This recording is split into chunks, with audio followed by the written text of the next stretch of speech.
में आपका स्वागत है।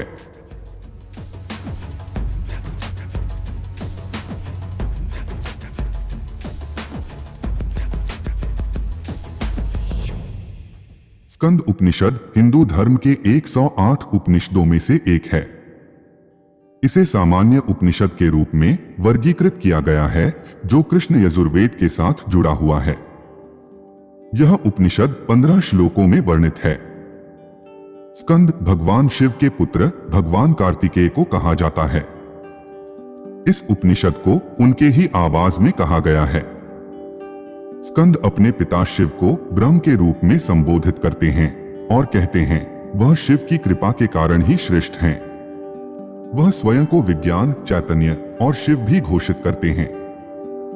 तो चलिए स्कंद उपनिषद के सभी छंदों का अध्ययन आरंभ करते हैं।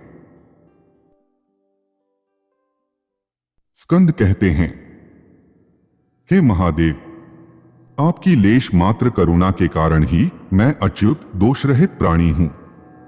मैं विज्ञान से परिपूर्ण हूं। मैं शिव हूं। इससे अधिक और क्या चाहिए मुझे। जब साधक अपने पार्थिव स्वरूप को भूलकर अपने अंतरात्मा का विकास करते हुए सबको अपने समान प्रकाशमान मानता है, तब उसका अपना अंतःकरण अर्थात मन, बुद्धि, चित्त, अहंकार आदि समाप्त होकर वहां एकमात्र परमेश्वर का अस्तित्व रहता है। इससे अधिक क्या होगा कि मैं अजन्मा और एकमात्र आत्मरूप हूं। इसके अतिरिक्त यह संपूर्ण जड़ जगत स्वप्न की तरह नष्ट हो जाते हैं। जो चेतना को जड़ से भिन्न मानता हुआ सबका दृष्टा रूप है, वही अच्युत और ज्ञान स्वरूप है। वही महादेव हैं और वही महाहरि हैं। वही सभी ज्योतियों की मूल ज्योति है। वही परमेश्वर है। वही परम ब्रह्म है।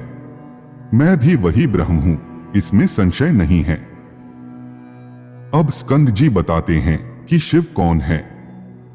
जीवः शिवः शिवो जीवः सजीवः केवलः शिवः। स्कंद जी कहते हैं, जीव ही शिव है और शिव ही जीव है। वह जीव विशुद्ध शिव ही है।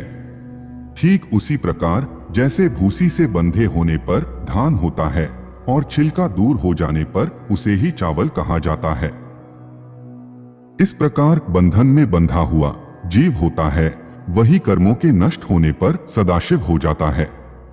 अर्थात रस्सियों से बंधा हुआ जो जीव है वही मुक्त हो जाने पर सदाशिव है।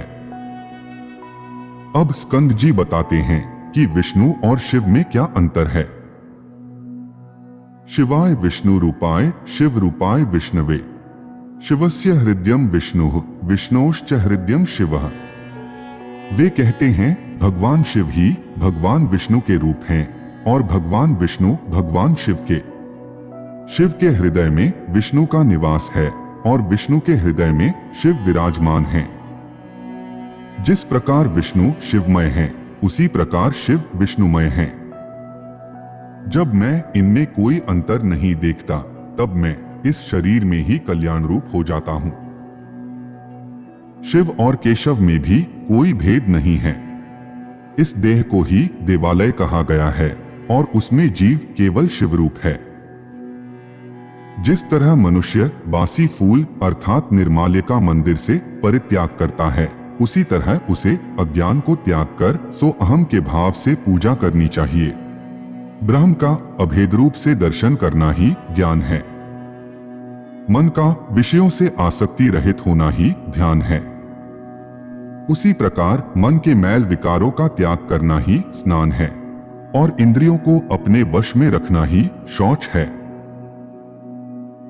ब्रह्म ज्ञान रूपी अमृत का पान करना शरीर रक्षा मात्र के लिए उपार्जन और परमात्मा में लीन होकर द्वैत भाव छोड़कर एकांत ग्रहण करना, इस प्रकार से जीवनयापन करता ज्ञानी व्यक्ति ही मोक्ष प्राप्त करता है। श्री परमधाम वाले को नमन करता हूं। हमारा कल्याण हो, दीर्घायु की प्राप्ति हो। हे विरंची, नारायण एवं शंकर रूप नृसिंह देव, आपकी कृपा से उस अचिंत्य, अव्यक्त, अनंत, अविनाशी वेद स्वरूप ब्रह्म को हम अपने आत्म स्वरूप में जानने लगे हैं। जिस प्रकार सामान्य नेत्रों से आकाश में स्थित सूर्यदेव को सहजता से देखा जाता है, उसी प्रकार विद्वज्जन भी भगवान विष्णु के परम स्थान को सदा ही ध्यान मग्न होकर अपने ज्ञान चक्षुओं से देखते हैं और अपने आंखों में उस दिव्यता को समाहित किए रहते हैं। जागृत विद्वान स्तुति द्वारा विष्णु देव के उसी परम पद को प्रकाशित करते हैं, अर्थात जन सामान्य के लिए प्रकट करते हैं। यही निर्वाण संबंधी अनुशासन है, यही वेद का अनुशासन है। इस प्रकार यह उपनिषद है। इसी के साथ कृष्ण यजुर्वेदीय स्कंदोपनिषद समाप्त होता है। ओम तत्सत।